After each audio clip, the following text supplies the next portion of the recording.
घर चढ़ के मारबो बरियारी रे छूट जी तो कैल रंगदारी रे घर चढ़ के मारबो बरियारी रे तोरा बाप के न तोरा दादा के चिन्हबो बेटा सब गोली मारबो एगो गिनबो तोरा बाप के न तोरा दादा के चिन्हबो बेटा सब गोली मारबो एगो गिनबो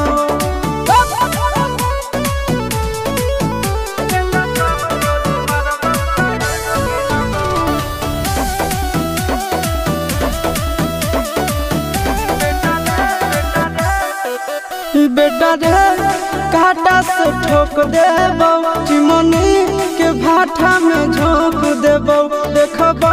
कवन बाप बचैतौ तोरा प्रशासन के गाड़ी भी रोक देबो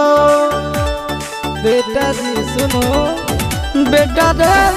काटा से ठोक देबो चिमनी के भाटा में झोंक देबो देखबो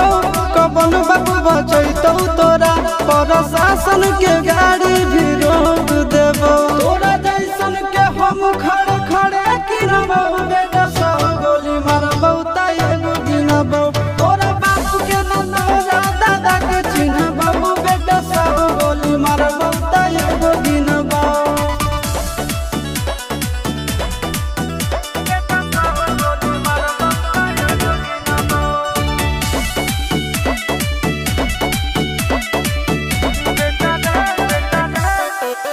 बेटा रे दौड़ा के बाजार में मारबो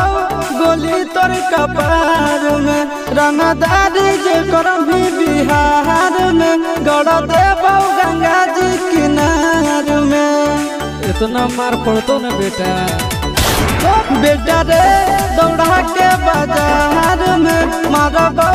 गोली तोर कपार में रंगदारी जे करबी बिहार में गड़ देबो गंगा जी किनार में कहो चिंटू आशीष के कारण सुनाबो बेटा सब गोली मारबो एगो गिनबो तोरा बाप के न तोरा दादा के चिन्हबो बेटा सब गोली मारबो एगो गिनबो मारत मारत पिछुआरा लाल कर दे बेटा ध्यान से बाप इधर है।